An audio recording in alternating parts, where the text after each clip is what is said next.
All right, are we getting lost here? Are we forgetting what this is all about? Because this all got started because people's lives are being impacted. Welcome to Ellysse and Ashley Break the Internet, a series where we're exploring the ins and outs of Section 230, a law that has shaped how users interact on an open internet. I'm Ellysse Dick, Research Fellow at the Information Technology and Innovation Foundation.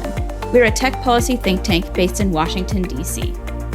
And I'm Ashley Johnson. I'm a research analyst covering internet policy at ITIF. In this episode, we'll be discussing the ways lawmakers could update Section 230 of the Communications Decency Act to meet current and future challenges of a digital world. Joining us, we have Andrew Bolson, a partner with Meyerson, Fox, Mancinelli, and Conte, where he practices privacy and internet law. Andrew has advocated for balanced Section 230 reform, including in his article Flawed But Fixable, Section 230 of the Communications Decency Act at 20. And he is a certified information privacy professional by the International Association of Privacy Professionals. Welcome to the podcast, Andrew. Thank you for having me. So, Andrew, to get started, let's talk a little bit about the Section 230 as a whole. The internet has changed a lot since 1996.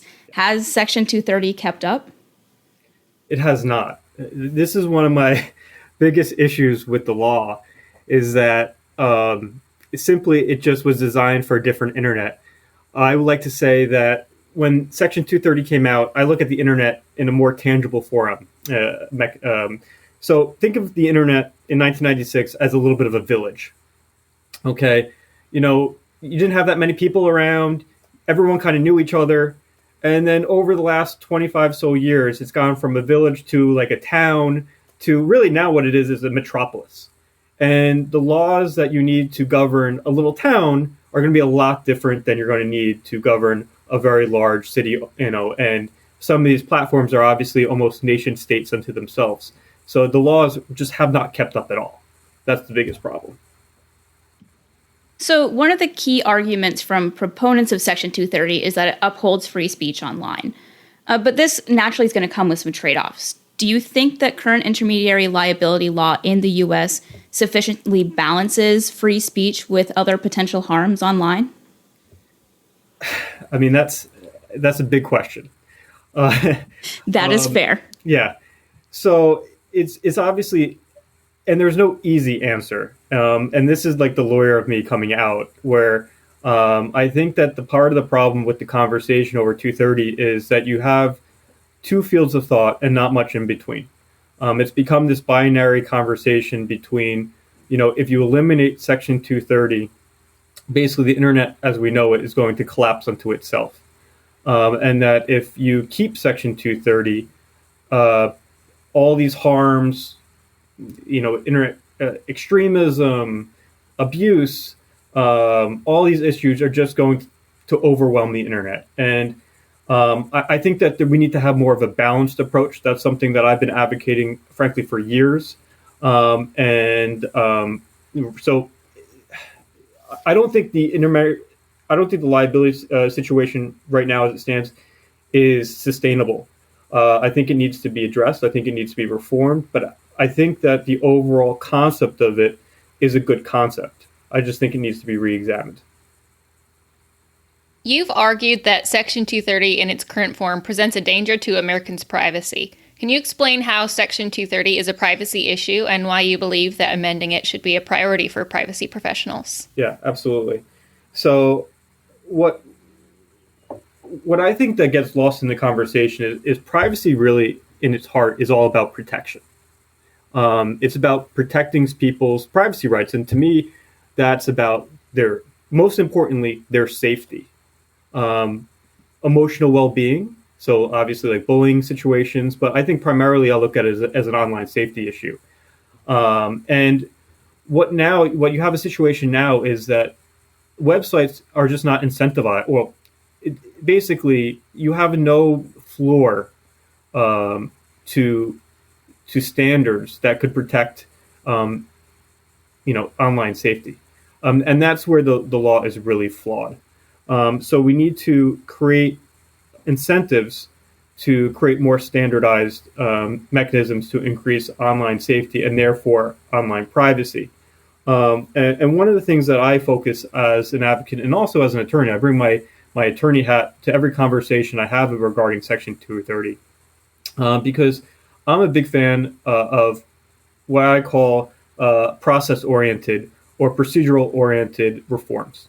And what I mean by that is, a lot of people talk about incentivizing social media platforms and publishers, effectively online publishers, to condition their immunity, to condition their Section 230 immunity based upon them removing certain objectionable content.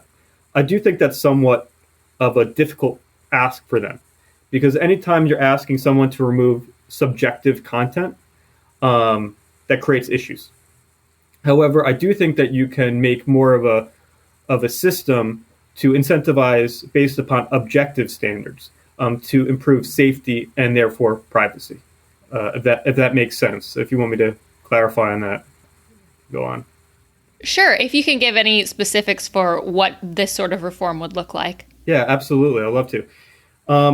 So one of the big issues, as a practitioner, I speak to a lot of people who are frankly have been victimized online, and their biggest situation is they're being victimized twice, is what I typically find. They're victimized online through the abuse that they suffer, and they're also victimized by a process and a judicial process that's really very difficult for them to navigate. Right? With dealing with online publishers and on these online platforms, you're typically dealing with someone who is anonymous. The website that might be hosting this concept might be hosted in a foreign country. And you might even get lucky and go through the entire process, get a court order, and then a website might not even honor that court order. So I believe in that you need to have more procedural certainty. And that's where conditioning Section 230 can be really improved, is by creating procedures to saying, all right, you're going to get your immunity. Okay, but in order to get that, you're going to have to preserve IP address information for a certain period of time to allow a victim to be able to have the time to decide whether they need to file a lawsuit or go to law enforcement and be sure that that information is still going to be there by the time they get around to do it. Or they're going to have to honor court orders, or they're going to have to basically, if you promote or say, basically, you come onto my website and you could never be found. Everything's going to be anonymous. You know what? At that point, if you're promoting the anonymity, then you should be held liable. So you can't have it both ways, is my point. And so I think that people need more access to the courts, more access to systems that allows them to get judicial relief and to relief in general easier. And that's when I talk about, this is really a privacy issue, because their protection's at stake, their safety's at stake. And we need procedures in order to prove that.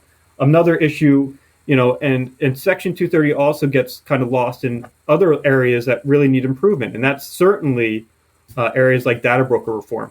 Hard to talk about improving online safety and online privacy without talking about the problems of online data brokers and how much public information is out there about all of us and how easy it is to be found. And that's not necessarily a Section 230 problem. That's just, a general issue about what should be public in the internet age. Should criminal records have to be expunged off the internet? Should there be a limited right to be forgotten like that you have in Europe? So there's just a lot of other questions that need to be answered. So what should policymakers avoid when looking to amend Section 230? And on the flip side, what considerations should they definitely keep in mind? I think that policymakers should look to avoid being too subjective. I think when you get to a situation where you're saying remove terroristic content, in order to get Section 230 immunity, you need to remove all terroristic content from your website within 7 days or 24 hours, whoever the case may be. That puts platforms in a real unattainable position. And typically, when you're faced with liability, you're going to be much more likely just to remove wholesale amounts of content. So I would generally try to steer away the conversation from subjectivity and try to encourage them to look at things that can be create objective standards. And again, objective standards would be a court order. It's objective. A court issuing that order, yes, it could be subject to abuse, but there's ways to dealing with that. But, you can deal with that. Non-consensual pornography or revenge porn, that's not subjective. If someone's telling you that this is me and you could verify it and that it wasn't done with my consent, that should be removed. Address information. If there should be more procedures in terms of a takedown request for personal information, address information. Those are objective things. Same things with like subpoenas. Another big issue in terms of the process-oriented approach that I try to take is looking at subpoenas. Typically, websites are going to be in different states, different countries. As a practitioner, serving a subpoena in a different state is actually not an easy process. And the law was not designed, or the judicial system was really not designed for these types of situations. So you have to, in state court, domesticate a subpoena in the state where the website is hosted or based. That's time-consuming, very expensive, and an impediment to getting judicial relief. If you can create processes to remove that impediment, that could hopefully allow people to get more judicial relief. So let's talk a little bit about the future of Section 230 and intermediary liability law.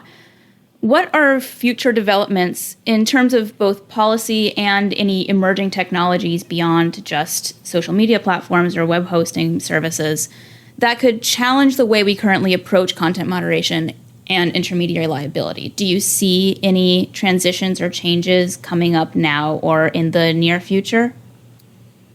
Well, I think that the change is really going to be there's a tremendous amount of interest and pressure to change what's going on now.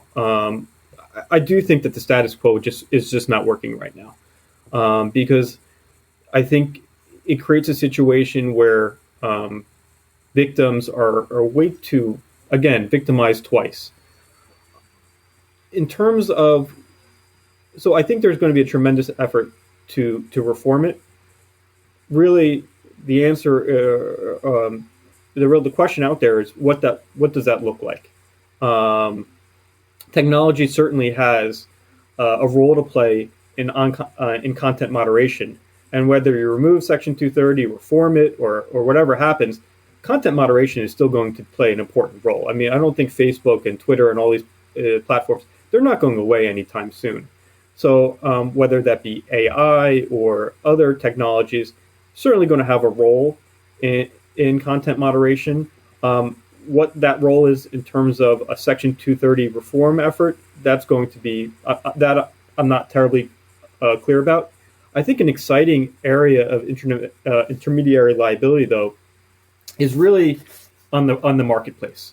I think that's where you're going to see a tremendous interest and opportunity. And what do I mean by that?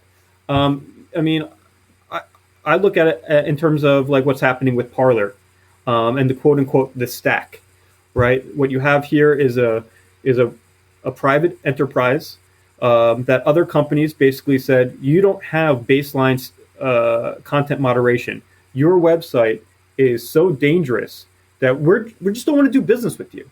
And I think people get confused between private and public enterprises. And in this situation, these are private enterprises, AWS, Apple, Google, who say, you know what, we just don't want to be associated with you. And to me, I think that's fine. And I actually think that that's not cancel culture. I think that's being a good steward of their corporations. And I think that there's certainly a big role to play in the marketplace. And I've advocated for, again, when we talk about, I think it's hard to reform Section 230 based upon a subjective analysis. I'm true to my word on that. However, I do think that that subjective analysis can be played more in the marketplace. where companies can say, you're not doing enough to moderate terroristic content. You're not doing enough to remove abusive content. And I'm not going to do business with you. Or as an advertiser, I'm not going to put my money with you. Or as a user, I'm not going to frequent your site. So I think there's a huge benefit in the marketplace. I've encouraged, actually, I've done some research in regarding this in creating a grading system for websites. Essentially, creating a scoring system. I kind of look at it like, I don't know if you've been to New York, but in New York, you have all the restaurants have grades based upon their sanitary conditions, right? You go by the restaurants, either an A, a B, a C, or a grade pending. And God forbid you go eat at a grade pending, right? I mean, so you just don't want to freak it. If I have a choice between an A next door and a grade pending, I'm going through that A. And I think that websites, would benefit from a similar situation where, if advertisers and users know that this website is really a grade pending, that on a baseline standard, it falls below their peers in terms of how they moderate content and what they're doing to remove content and so forth, they may think twice about doing business. And what that could do is raise the standard for the entire industry and creating a new baseline of safety. And that's really what I promote. But I do think there's a big difference between that, the marketplace response, and the government response. And I think the government needs to be looking at more objective standards, procedural-based responses versus a subjective analysis. That actually brings me right into my next question. So looking specifically at the next couple of years, how would you like to see the Biden administration and this Congress approach intermediary liability and platform regulation in the next 2-4 years? And are there some problems related to online speech that we shouldn't expect Congress or the administration to fix? Yeah, I mean, I wouldn't get my hopes up in terms of, there's no panacea. I think that's also a really important thing to keep in mind. With this Section 230 debate, the internet's always going to have problems. When you ever have a free exchange of ideas, there's going to be certainly issues with it. What we can do is try to make the rules to allow more protections for people to be improved. And I think that's where the emphasis should be placed. In terms of the next couple of years, I do think there's going to be a lot of reform, or at least attempts at reform. I mean, already there's been some bills proposed, some of which have elements that are not bad. I would encourage more discussion, more hearings, more idea sharing, more forums like this where people can get out their ideas. One of my, I guess, bones of contentions as a tech outsider, I like to say, I personally have never worked for a tech company. I'm not an academic. I'm a practitioner.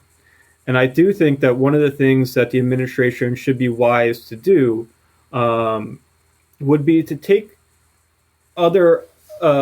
take feedback from others and not just solely rely on the tech industry and the academia and the academics out there. Because I think that they come at it from a more theoretical standpoint. And it's a very important standpoint. But that being said, I think you need victim rights groups to be involved in the process. I think you need to have attorneys who are practicing in this field and what it's like, what impediments do we encounter in terms of dealing with abusive content and trying to get it removed and seeking rights and compensation for our clients. So I think we should be brought more into the conversation in terms of how we can improve the status quo. So it's really just bringing more stakeholders to the field. I think law enforcement really needs to also be involved in terms of what resources do they need. An issue that you see a lot with online content and people being abused online is you hear people going to law enforcement and either them not understanding the technology or basically not having the resources to deal with the issue, or just law enforcement basically saying, go to this department. We don't really handle this. You should go here or there. And people are just kind of left helpless and feeling confused. So I think it would be very beneficial to bring all stakeholders together to understand all different perspectives. I also think that discussion, needs to be held about a couple other items. Notably, the FTC gets a lot of talk in terms of regulating internet companies. And, the FTC was formed in the early 1900s to tackle monopolies and trusts. And clearly, there's going to be a large wave of antitrust action in the internet space. However, the internet regulatory environment, in terms of dealing with these processes that I'm talking about that need improvement, or the content moderation, that feels a little bit outside the FTC's area. And I think there's not enough issue expertise in the FTC that I start believing that maybe a new department is really necessary to handle the unique aspects of the internet. Just as the FTC grew out of a need based upon the development of trusts and monopolies, here you have an internet that really is completely new, and you need more issue expertise. And to have a department dedicated to that, I think would be beneficial.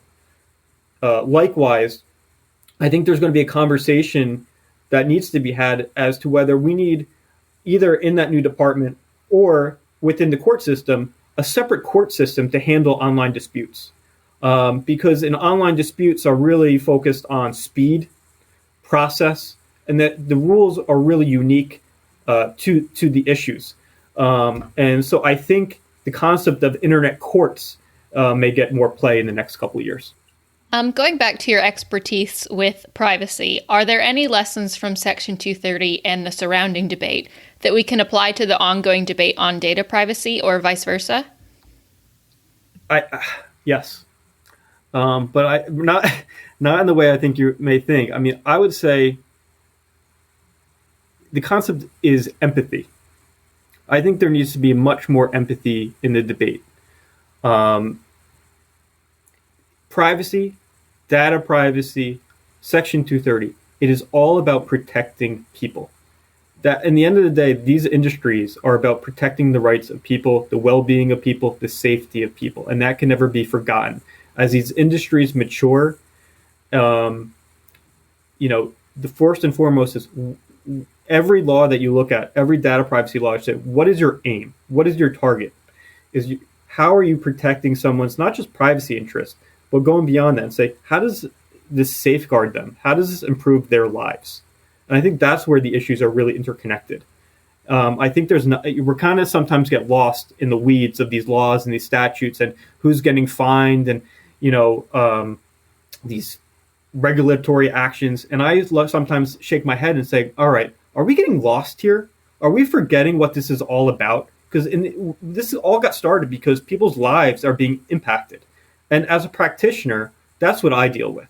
I get calls and people are crying to me on the phone saying, my life is being destroyed here and I don't know what to do. And too often I find myself saying, I'm an empathetic ear, I always listen, but I unfortunately say there's not much I can do because under the current regulatory scheme and the current laws, there's not enough, it just is going to be very expensive for you to take action. And then ultimately, I don't even know who you could hold accountable. And so all these, I think we need to be more empathetic and really listen to the people impacted it and let that guide the conversation. So you've laid out some really great ideas and sort of your vision for what this could look like in the future, both on the government side and on the private sector side. Could you summarize what your ideal scenario for the future of intermediary liability and content moderation would be, and some ideas for what it might take to get there? Yeah, absolutely. In my ideal world, I would see a reform of Section 230, not a wholesale removal, and reform based upon, again, objective standards, where whether it be a new regulatory body or someone comes in and says, you have to, website, platform, you need to meet these standards. For online impersonation, you need to install these safeguards. And if you don't have these safeguards, we're going to remove that internet liability in case something happens. Website, you need to honor court orders. Website, you need to respect this procedure for how subpoenas are issued. So it's all about objective standards in terms of the regulatory reform for me. And again, on the private side, it's the marketplace. So let's steer that discussion. Let's create more accountability through transparency. Let's hold websites, platforms, advertisers accountable. And so let's bring up the entire baseline of what it means to be to moderate content, because ultimately, content out there needs to be more moderated. There are problems, and I think that there needs to be more accountability, and that can be held through a scoring system, a grading system, certifying websites, where you can create a race to the top versus now you have a race to the bottom, because, there are websites now that sell the concept of, hey, you can do whatever you want you can do anything you want on this website. Free speech is great, and you can never be held accountable, and that's not acceptable. And so if you switch that paradigm and say, let's create a race to the top, where websites and platforms now advertise their content moderation policies because they want to get those advertisers, I think that would change the conversation. I'm hoping to steer the conversation that direction, because I think that's really where it's needed. And I do think that we do need to have, again, bring more stakeholders to the conversation, and think about not just Section 230, but other laws and other areas that would improve both privacy and, most importantly, user safety. So again, reforming the data broker industry is critically important. Reforming, possibly thinking about public record laws and what should be made public or how they should be made public. That goes on to address confidentiality issues, and whether some address information should either be allowed to be taken down or other issues. I mean, I think that this is also a conversation of equity. We're talking. There's a national conversation going on about income equality, inequities, and all such things, racial inequities. I think that has to be part of the conversation, because wealthy people who can afford to buy a house without a mortgage can put their house in an LLC and have that privacy protection they crave. But people who need a mortgage, it's very difficult to do that. So it's removing those barriers, because ultimately privacy and protection is all about the user. And for our final question, you've definitely touched on this, but we want to wrap it up neatly. We want to ask what your verdict is on Section 230. Should we keep it, amend it, or repeal it? I'm an amend. I'm a reformer. I believe that, as an attorney, I always suggest mediation is the best policy.